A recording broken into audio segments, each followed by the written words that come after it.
여러분 안녕하세요. 오늘은 예수님 누구신가 19번째 시간입니다. 벌써 19번째 시간이 되었네요. 여러분 지금까지 잘 듣고 계시죠? 나중에 언젠가 제가 이제 아이슬 신잡 그 이벤트 같은 거를 하려고 합니다. 그래가지고 여러분들 잘 들어주시기 바랍니다. 자, 오늘은 마귀의 두 번째 유혹에 대해서 살펴보길 원합니다.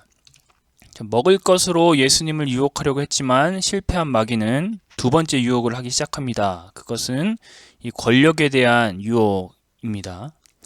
사람은 생존 문제가 해결됐다고 만족해하지 않습니다. 이 생존 문제가 해결되면 사람은 더 높은 만족을 위해 점프를 하게 되는데요. 이것은 주일 예배 시간에 많이 다뤘기 때문에 더 이상 길게 이야기하지는 않겠습니다. 생존 문제를 해결한 사람을 사단은 더 교묘히 유혹을 합니다. 그것이 바로 권력에 대한 유혹인데요. 사람이라면 모두 다 권력에 대한 의지를 가지고 있습니다. 자신이 속한 공동체 속에서 목소리를 높이고 싶어 하고 인정을 받고 싶어 하는 당연한 욕구가 있는 것이죠. 아마 제가 설교 시간에 언급을 했겠지만 안 했다면은 나중에 하겠지만 이 메슬로우의 5단계 욕구 이론이 있습니다. 그래서 생리적 욕구, 그러니까 먹고 사는 거죠. 이 생리적 욕구가 해결되면 인간은 끝나는 게 아니라 더 높은 만족을 향해 나아가게 되고, 그래서 안전을 원합니다. 그래서 직장 생활에 대한 안전, 집이 있고 이런 것들에 대한 안전이 되면 또 만족하지 않고 여기로 또 올라갑니다. 그래서 애정과 공감의 욕구와 존경의 욕구, 이렇게 마지막 최종이 자아 실현의 욕구인데요. 이 지금 사단이 건드리는 게 이 존경의 욕구와 애정과 공감의 욕구인 것이죠.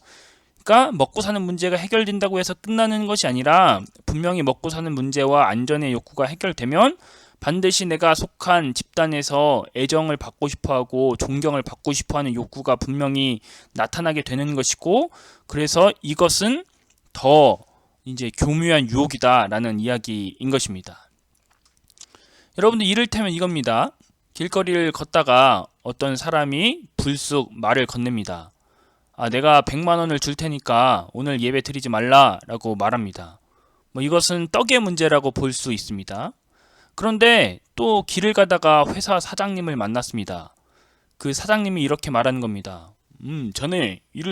자네 보니까 일을 열심히 하더라고. 내가 자네를 최종적으로 회사 임원까지 염두에 두고 있네. 그러니 주말에도 혹시 일해볼 생각 없나? 이렇게 말한다면 이것이 바로 두 번째 권력에 대한 유혹이라 할 수 있겠습니다. 하지만 정녕 우리가 그 말을 신뢰할 수 있을까요? 제가 출애굽기 시리즈 때 언급했지만 세상은 달쌈 스베시라고 했습니다. 달면 삼키고 쓰면 뱉는 게 세상의 전략인 것이죠. 누가복음 4장 6절에서 7절 말씀입니다. 이르되 이 모든 권위와 그 영광을 내가 내게 주리라.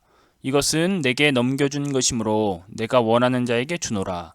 그러므로 내가 만일 내게 절하면 다 내 것이 되리라. 여기서 마귀는 허풍을 떠는데요.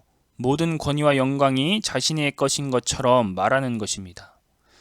우리가 그렇게 착각하는 이유가 5절에 있습니다. 마귀가 또 예수를 이끌고 올라가서 순식간에 천하만국을 보이시며, 이 말처럼 마귀가 순식간에 천하만국이 보여지는 위치로 이끌고 올라갔기 때문입니다. 이러한 어떠한 일정 부분의 능력 때문에 우리는 마귀가 정말 천하만국을 소유하고 있다고 지레 짐작하게 되는 것이죠. 여러분, 그런데 높은 곳에 이끌고 올라가서 천하만국을 보여준 것이 어떻게 그의 소유가 될 수 있겠습니까? 뉴스를 보시는 분들은 아시겠지만 요즘에 가짜 수산업자 사건이 뉴스를 떠들썩하게 하고 있습니다. 그는 처음에 사기를 칠 때 고급 펜션에 사람들을 초대합니다. 파티도 하고 놀면서 자신의 고급 펜션을 자랑합니다. 이 그림이 그 뉴스에 나온 그림은 아닙니다. 그냥 아무거나 캡처해서 왔기 때문에 혹시나 오해하지 마시기 바랍니다. 자, 지인들은 이 고급 펜션을 이 모습에 그가 진짜 포항의 유력한 재력가라고 믿게 되는데요. 그런데 사실은 그가 사기 행각으로 감옥에서 나온 지 얼마 안 됐으며 지금도 사기를 치고 있으며 이 고급 펜션 빌라는 하루 빌린 거란 걸 까맣게 모르고 있는 것이죠. 그러니까 그냥 단순히 이 펜션을 보여주고 으름장을 놓는 그것 때문에 이 사람이 정말 진짜 재력가구나 라고 믿게 만드는 것이다 라는 이야기입니다. 분명히 사단은 5절처럼 일정 부분의 능력이 분명 있습니다.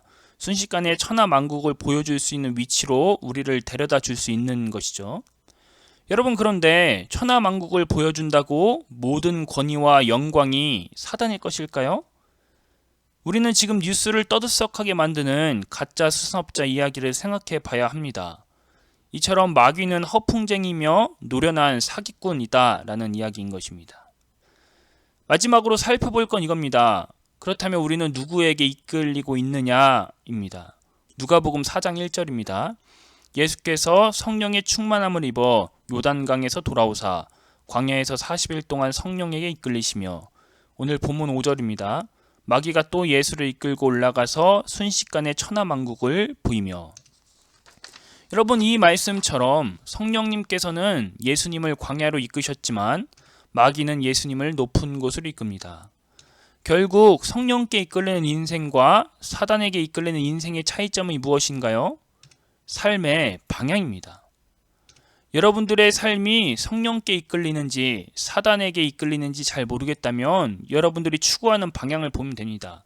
이 사단은 끊임없이 밑을 바라보게 합니다. 높은 곳에 올라가서 이렇게 바라보게 하는 구조지만 예수님께서는 어떻습니까? 이 광야에서 하늘을 우러다보는 인생인 것입니다. 결국 무엇을 쳐다보는지 그 삶에 추구하는 방향과 나의 눈을 보면은 내가 지금 성령께 이끌리는 삶인지 사단에게 이끌리는 삶인지 가늠할 수 있다라는 것입니다. 말씀을 마칩니다. 이번 한 주 사시면서 성령님께 이끌림 받으시기 바랍니다. 그리하여 사단의 허풍과 사기 행각에 놀아나지 마시고 하나님만 섬기시기 바랍니다.